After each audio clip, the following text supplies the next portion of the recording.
কম্পাসের পেছনে লাগার কারণে মোনালিসাকে উচিত শিক্ষা দিল বিহান। হ্যাঁ বন্ধুরা, এমনটাই দেখা যাবে।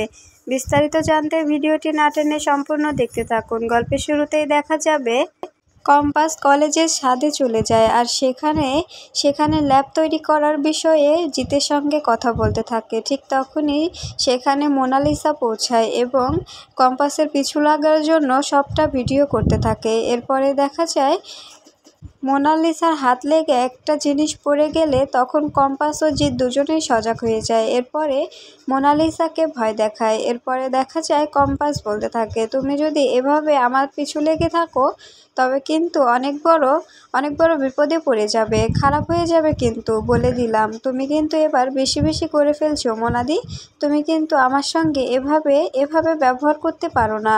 এরপরে দেখা যায় মোনালিসা বলতে থাকে, আমি তো তোকে এক্সপোজ করবই, তুই এখানে এই ছেলেটার সঙ্গে কেন এসেছিলি এটা তো আমি বিহানকে এটা জানাবই।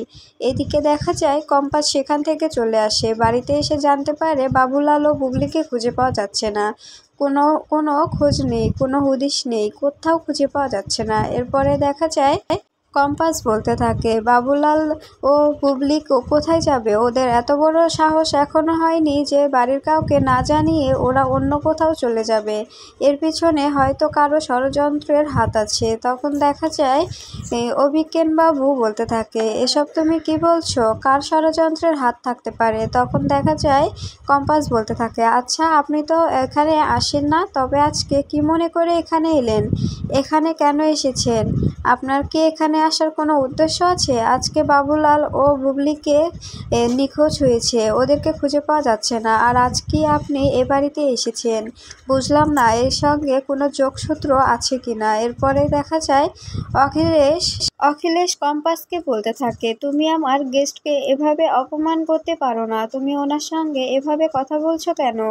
কি সমস্যা? তুমি আমাদের গেস্টের সঙ্গে এভাবে বিহেভ করছো কেন? এরপরে দেখা যায় বিহান বলতে থাকে, সত্যি তো কম্পাস, তুমি ওনার সঙ্গে এভাবে কথা বলছো কেন? উনি তো গুরুজন, তোমার এটুকু সহবত নেই? তখন কম্পাস বলতে থাকে, আপনি ভুলে যাচ্ছেন যে ওনাকে আমার থেকে ভালো কেউ চেনে না, আর উনি কেন এসেছেন এটা তো জানার দরকার, তাই না? উনি কোনো উদ্দেশ্য ছাড়া এখানে তো মোটেও আসবেন না। আর মোনা ম্যাডাম, আপনি কেন এসেছেন? আপনি এসবের ব্যাপারে কেন ঢুকছেন? তখন দেখা যায় বিহান বলতে থাকে, তুমি কেন ঢুকছো? তুমি নিজের পড়াশোনার দিকে মন দাও, এদিকটা তোমাকে এতটা ভাবতে হবে না, এই দিকটা আমরা সবাই ম্যানেজ করে নেব। এরপরে দেখা যায় কম্পাস বলতে থাকে, আপনারা সবটা ম্যানেজ করে নিলেও নিতে পারবেন না, কারণ এখানে আমার মনে হচ্ছে এটা কোনো সাধারণ ঘটনা নয়, এটা পরিকল্পিতভাবে ঘটানো হয়েছে। এরপরে দেখা যায় বিহান বলতে থাকে, আমাদের ক্যাম্পাসের নাম যেন উজ্জ্বল হয়, এই জন্য তোমার কাছে আমি একটা দায়িত্ব দিয়েছি, এটা পালন না করে তুমি এসবে মাথা ঘামাচ্ছ।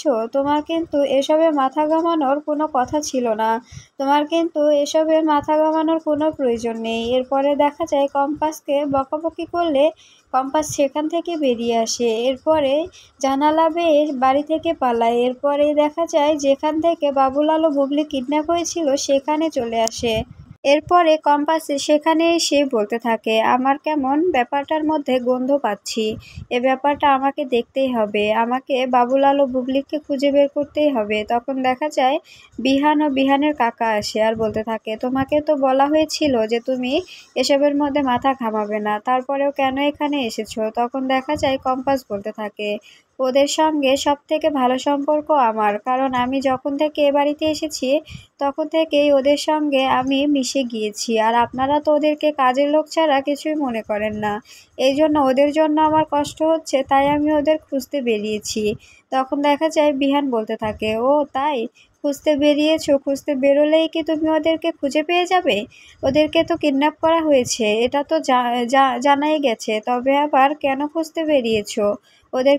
ওরা তো আর মুক্তিপণ চাচ্ছে না, যদি মুক্তিপণ চায় তবেই তো আমরা মুক্তিপণ দিয়ে ওদেরকে ছাড়িয়ে আনতে পারবো। তখন দেখা যায় কম্পাস বলতে থাকে, ওদের মুক্তিপণের কোনো মোটিভেট নেই, ওদের হয়তো অন্য কোনো মোটিভেট আছে, সেটার জন্যই ওরা ওদেরকে কিডন্যাপ করেছে। এখানে ওরা যদি মুক্তিপণ দাবি করতো করতো তবে এত দেরি করতো না, অনেক আগে মুক্তিপণ দাবি করে ফেলতো। সকাল গড়িয়ে রাত হয়ে গেছে, এখনো কি ওরা মুক্তিপণের আশায় থাকবে? আমার মনে হয় ওদের সঙ্গে কোনো খারাপ কাজ করা হবে। এরপরে দেখা যায় বিহান বলতে থাকে, তোমাকে এতটা ভাবতে হবে না। তখন কম্পাস বলতে থাকে, আমি সত্যি বলছি, আমার মনে হচ্ছে এসবের মধ্যে আপনার বাবা মিস্টার অখিলেশ চৌধুরী আছে। তখন দেখা যায় বিহান রেগে যায় আর বলতে থাকে, তুমি আবার আমার বাবাকে দোষারোপ করছো? তোমার এত বড় সাহস, তুমি আমার বাবার দিকে আঙুল তুলছো? তখন দেখা যায় কম্পাস বলতে থাকে, হ্যাঁ আঙুল তুলছি।